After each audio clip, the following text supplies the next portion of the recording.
فرعون کی بچی کو کنگھی کرتے ہوئے آسیہ کے ہاتھ سے کنگھی گر جاتی ہے اور وہ زمین سے کنگھی اٹھاتے ہوئے اس کے منہ سے نکلتا ہے بسم اللہ بسم اللہ. تو فرعون کی بچی کہتی ہے تم نے یہ کس کا نام لیا؟ کہا میں نے اللہ کا نام لیا, اپنے رب کا نام لیا. فرعون کی بچی کہتی ہے یعنی میرے باپ کا. آسیہ کہتی ہے نہیں, اس اللہ کا جو میرا بھی اللہ اور تیرے باپ کا بھی اللہ ہے. پھر اس نے اپنے باپ سے اپنی آسیہ کی شکایت کی. فرعون نے طلب کر دیا. جب طلب کر لیا تو فرعون کے سامنے کھڑی ہو کر للکارتی اور کہتی ہے کہ ہاں میرا اللہ اور تیرا اللہ وہی ہے جس نے ہمیں بھی پیدا کیا اور تجھے بھی پیدا کیا ہے. یہ عورت سے لرزتی نہیں, کانپتی نہیں, ستایا گیا, مارا گیا, لیکن پھر نہیں تبدیل ہوتی ہے. پھر آگ جلائی جاتی ہے. اس کے سامنے ایک آدمی کو لا کر پکڑ کر ڈالا جاتا ہے. وہ فوراً چرمرا جاتا ہے. اے آسیہ بدلتی ہے کہ نہیں بدلتی ہے؟ بول, چینج ہوتی ہے یا نہیں ہوتی ہے؟ جواب دیتی ہے کہ نہیں. چھوٹا سا بچہ اس سے چھین لیا جاتا ہے. تھوڑی دیر کے لیے سسک جاتی ہے کہ اب میری بچی آگ کے حوالے کر دی جائے گی. تھوڑی دیر کے لیے کانپ جاتی ہے, لیکن اللہ نے اس بچی کو قوت گویائی دی. ماں ڈرو نہیں, ہمیں جلایا جائے گا لیکن یہ تکلیف تھوڑی دیر کے لیے ہے. جنت کی نعمتیں ہمارا انتظار کر رہی ہے. ماں کود جانا, چھلانگ لگا دینا. جب چھوٹی سی بچی یہ بولی تو ماں میں اور ہمت پیدا ہو گئی. ماں کو بھی جلا دیا گیا, بچی کو بھی جلا دیا گیا.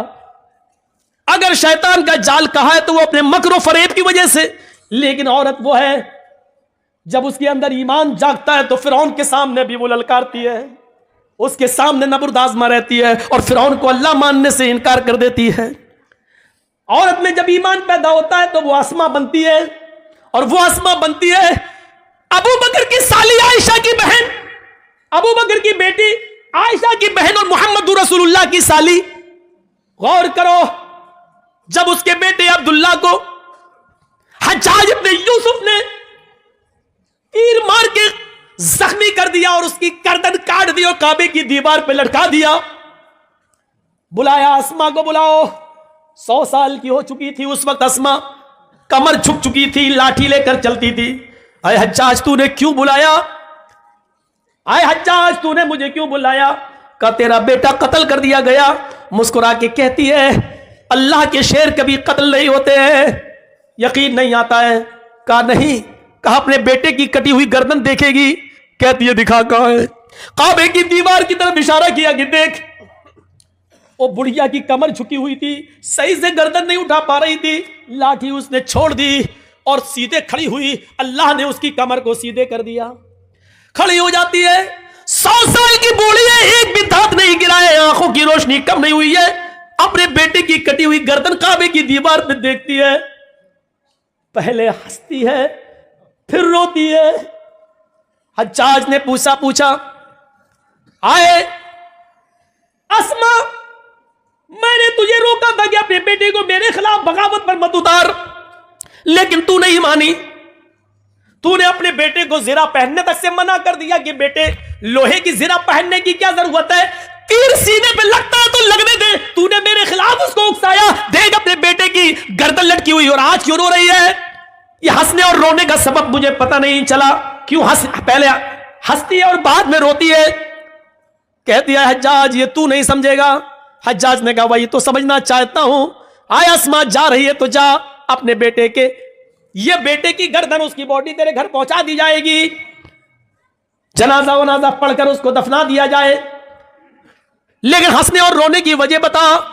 تو یہی اسما ہے جو ہنسنے کی وجہ بتاتی ہے کہ اے حجاج اپنے بیٹے کی خوش قسمتی پہ ہنس رہی ہوں, اور روئی اس لیے کہ وہ میری بدقسمتی ہے, اپنی بدقسمتی پہ رو رہی ہوں. حجاج نے کہا تیرے بیٹے کی خوش قسمتی کیا ہے؟ اس کی گردن تو کٹ گئی اور تو خوش قسمتی کہہ رہی ہے, اور تیری بدقسمتی کیا جو تو رو رہی ہے؟ اس نے کہا حجاج میرے بیٹے کی خوش قسمتی ہے کہ گردن کٹنے کے بعد، جان چھیننے کے بعد، اس کے جسم کو، اس کی گردن کو اس کے جسم سے الگ کرنے کے بعد، سب کچھ چھیننے کے بعد بھی تو نے میرے بیٹے کی مسکراہٹ نہیں چھین سکا ہے۔ اے حجاج، کعبے کی دیوار پہ لٹکا ہوا میرے بیٹے کی گردن مسکراتے ہوئے کہہ رہی ہے ابھی شہید کے مرنے کا وقت نہیں آیا ہے۔ اللہ کی راہ میں جو قتل کر دیا جائے وہ مرتا کہاں ہے، وہ تو زندہ ہے۔ میرے بیٹے کی کٹی ہوئی گردن، ہنستا ہوا چہرہ یہ کہہ رہا ہے کہ میرا بیٹا مرا نہیں ہے، ابھی اس خطیب کے مرنے کا وقت نہیں آیا ہے۔ اچھا تو تیری بدقسمتی کیا ہے؟ اے حجاج، میں رو اس لیے رہی ہوں کیونکہ یہ میری بدقسمتی ہے کہ اللہ نے مجھے میری کوکھ سے ایسا بہادر ایک ہی بیٹا دیا ہے۔ اپنی بدقسمتی پہ اس لیے رو رہی ہوں کہ اگر میرے اور بیٹے ہوتے، 1000 بیٹے بھی ہوتے، تو آج اپنے 1000 بیٹوں کی گردنوں کو کعبے کی دیوار پہ لٹکتا ہوا دیکھتی۔ میرے بھائیوں، جہاں اللہ کے نبی نے عورت کو شیطان کا جال کہا ہے، لیکن اس عورت کی خوبی دیکھو کہ وہ اپنے بیٹے کی شہادت پر مسکرا رہی ہے اور اپنے بیٹے کی کٹی ہوئی گردن کو دیکھتی ہے تو مسکراتی ہے اور اپنی بدقسمتی پر رو رہی ہے۔ ان عورتوں نے ایک نمایاں کارنامہ ادا کیا ہے، اپنے بیٹوں کو بہادر بنانے کا کارنامہ ادا کیا ہے۔ میرے بھائیوں، عورتیں کبھی کسی میدان میں پیچھے نہیں رہی ہیں، کبھی کسی میدان میں عورتیں پیچھے نہیں رہی ہیں، کبھی کسی جنگ میں عورتیں پیچھے نہیں رہی ہیں۔ اگر صحابہ کرام تیر و تلوار چلاتے تھے تو عورتیں پانی کی مشکیں اپنی پیٹھ پر لاد کر زخمیوں کو پانی پلاتی تھیں، ان کے زخمیوں کے مرہم اپنے ہاتھوں سے پھائے رکھ کر ان کے خون کے دھبوں کو پوچھتی تھی۔ عورتیں کبھی کسی میدان میں پیچھے نہیں رہی۔ ہاں، بعض عورتیں تو ایسی بھی تھیں جو اللہ کے نبی کے پاس آ کر کہتی تھی اے اللہ کے نبی، قیامت کے دن یہ مرد جنت میں پہلے جائیں گے، ہم بعد میں، اس لیے کہ آپ نے جہاد کا حکم دیا ہے۔ یہ مرد بڑھ چڑھ کر حصہ لیتے ہیں، یہ جہاد میں جاتے ہیں، پھر اللہ کی راہ میں قتل کر دیے جاتے ہیں، یہ شہید ہوتے ہیں اور شہید کا درجہ بہت اونچا ہے۔ اے اللہ کے رسول، ہمیں بھی اجازت دیجیے کہ ہم میدان جنگ میں جائیں، ہم بھی لڑیں اور قتل ہو جائیں اور اللہ مجھے جنت میں جانے کا حکم نافذ فرمائے۔ عورتوں کا جذبہ دیکھو، عورتیں آتی ہیں اور اجازت مانگ رہی ہیں، لیکن اللہ کے نبی صلی اللہ علیہ وسلم فرماتے ہیں عورتوں، تمہیں جنگ میں جہاد کی اجازت نہیں دی جائے گی، تم اپنے گھروں میں رہ کر اپنے شوہروں کی خدمت کرو، اپنے بچوں کو پال پوس کر بڑا کرو، تمہیں وہی ثواب دیا جائے گا جو ان مردوں کو، ان صحابہ کو جہاد کا دیا جا رہا ہے۔ اندازہ لگائیے، عورتیں کبھی کسی میدان میں پیچھے نہیں رہی ہیں۔ کہاں ہیں عورتیں پیچھے؟ کبھی نظر ڈال کے دیکھو اسلامی تاریخ پر، عورتیں کبھی پیچھے نہیں رہی ہیں، کسی بھی میدان میں پیچھے نہیں رہی ہیں۔ اس عورت کو دیکھو، اس عورت کو دیکھو جو اپنے چھوٹے چھوٹے بچوں سے کہتی ہے، ایک بچے کی عمر 7 سال اور ایک بچے کی عمر 9 سال، کہتی ہے میرے بیٹو، یہ جو سامنے کھڑا ہے یہ ابو جہل ہے، یہ تمہارے نبی جناب محمد رسول اللہ کو گالیاں دیتا ہے۔ غور کرو کہ وہ دونوں بچے ایک اونچے ٹیلے پہ چڑھ جاتے ہیں اور ایک بچہ تلوار لے کر پیچھے کھڑا ہو جاتا ہے۔ ایک کا نام ہے معاذ اور ایک کا نام ہے معوذ۔ ایک کی عمر ہے 7 سال اور ایک کی عمر ہے 9 سال۔ ایک بچہ پہاڑی پہ چڑھا ہے، ایک بچہ تلوار پیچھے چھپائے ہوئے کھڑا ہے زمین پر۔ جیسے ابو جہل گھوڑا دوڑاتے ہوئے آتا ہے، اوپر والے بچے نے دیکھا کہ بالکل قریب آ گیا ہے، باز کی طرح جھپٹا اوپر سے چھلانگ لگاتا ہے اور ابو جہل کے گھوڑے پر گر کر ابو جہل کو نیچے گرا دیتا ہے۔ جیسے ابو جہل کو نیچے گراتا ہے، 9 سال کا بچہ اس کی گردن پر تلوار مارتا ہے اور ابو جہل کی گردن کو کاٹ دیتا ہے۔ میرے بھائیو، پوری گردن الگ نہیں کرتا ہے اور پیٹ پر وار کرتا ہے، گردن پہ تلوار چلاتا ہے۔ ابو جہل بالکل مرنے کے قریب ہے۔ معاذ کہتا ہے کہ ابو جہل کو میں نے قتل کیا، معوذ کہتا ہے کہ اس کو میں نے مارا۔ وہاں چند صحابہ کھڑے تھے، کہہ رہے ہیں کہ کیوں لڑتے ہو، تم نے کود کر اس کو گرایا، اس نے تلوار چلائی، اگر تم نے نہ گرایا ہوتا تو یہ کیسے مارتا، لہٰذا تم دونوں نے اس کے مارنے میں مدد کی ہے، لہٰذا تم دونوں نے مارا ہے۔ کیوں لڑتے ہو بھائی آپس میں، کیوں لڑتے ہو؟ افرا، تیری قسمت کا کیا کہنا، افرا تیری قسمت کا کیا کہنا، افرا تیری قسمت کا کیا کہنا، تو نے بچے بھی پیدا کیے تو اتنے بہادر کہ جب تک قیامت نہ آ جائے ان بچوں کی بہادری کو لوگ سلام کرتے رہیں گے۔ غور کیجئے، یہ ان بہادر بچوں کو جنم دینے والی ایک عورت تھی، ماں ایک باپ دو، ایک باپ سے ایک بچہ پیدا ہوا، باپ کا انتقال ہو گیا، ماں نے عدت گزاری، پھر دوسری شادی کی، دوسرے باپ سے دوسرا بچہ پیدا ہوا، لیکن ان دونوں بھائیوں کی محبت دیکھو، ایک کی عمر 7 ایک کی عمر 9 سال۔ افرا تیری قسمت کا کیا کہنا، تو نے بچے بھی جنے تو اتنے بہادر۔ ابو جہل قریش کے سردار کا قتل کیا تو عمر نے نہیں کیا، حمزہ نے نہیں کیا، علی نے نہیں کیا، ان بہادروں کے ہاتھوں نہیں مارا گیا، مارا بھی گیا ابو جہل تو ان چھوٹے چھوٹے معصوم بچوں کے ہاتھوں۔ اس لیے مرتے وقت وہ کہہ رہا تھا میری بدقسمتی کتنی ہے، میری بدقسمتی دیکھو، میں قریش کا جتنا بہادر سردار ہوں مارا بھی جا رہا ہوں تو ان چھوٹے چھوٹے معصوم بچوں کے ہاتھوں۔ محمد نے ان بچوں کو اتنا بہادر بنا دیا تو جوانوں کا حال کیا ہوگا؟ میرے بھائیوں، ان بہادر بچوں کو جنم دینے والی بھی ایک عورت تھی، عورت کے کارناموں کو کبھی بھلایا نہیں جا سکتا ہے۔ یہ وہی خنسا تھی، یہ وہی خنسا تھی جو حالت کفر میں اپنے بھائی جب ان کو قتل کر دیا گیا تو روتی تھی اپنے بھائی صخر کی یاد میں روتی تھی، اور جب بھی سورج نکلتا تھا اور بستر پہ سونے جاتی تھی تو روتی تھی، کہتی تھی یذکرنی طلوع الشمس صخرا اذکرہ لکل غروب شمس۔ اے سورج تو کیوں نکلتا ہے؟ مت نکلا کر۔ اے سورج تو پورب سے کیوں نکلتا ہے؟ ایسٹ سے کیوں چمکتا ہے؟ مت نکلا کر۔ جب تو نکلتا ہے تو مجھے میرے بھائی صخر کی یاد آ جاتی ہے۔ اے رات تو کیوں آتی ہے؟ اے سورج تو کیوں چھپ جاتا ہے؟ اے رات تو کیوں آتی ہے؟ جب بھی تو آتی ہے تو مجھے میرے بھائی صخر کی یاد آتی ہے۔ غور کرو، جو عورت خنسا اپنے دونوں بھائیوں کی یاد میں روتی ہو، اور اتنا روتی ہو کہ ہر صبح یہ کہتی ہو اے سورج تو کیوں نکلتا ہے، میرے بھائی کی یاد دلا دیتا ہے، اور رات میں سوتی ہے بستر پہ تو کہتی ہے رات تو کیوں آتی ہے، مجھے میرے بھائی صخر کی یاد آتی ہے۔ جو کافر تھی ابھی اپنے بھائیوں کی موت نہیں بھول پائی، لیکن جب سن 8 ہجری میں مسلمان ہوتی ہے، اسلام لاتی ہے، اور اس کے 8 سال کے بعد 16 ہجری میں جب جنگ ہوتی ہے قادسیہ، تو اس میں اپنے چاروں بیٹوں کو بھیجتی ہے، کہتی ہے کہ عمر کے اسلام کا جھنڈا نیچے نہیں آنے پائے۔ اے میرے بیٹو، جس طریقے سے تمہاری ماں ایک ہے، اسی طریقے سے تمہارا باپ بھی ایک ہے۔ اللہ کی قسم میں نے تمہارے باپ کی امانت میں خیانت نہیں کی ہے، یعنی میں نے کسی دوسرے مرد کا چہرہ نہیں دیکھا ہے۔ اے میرے بیٹو، اس دنیا میں نہیں تو جنت میں ہم تمہارا انتظار کریں گے،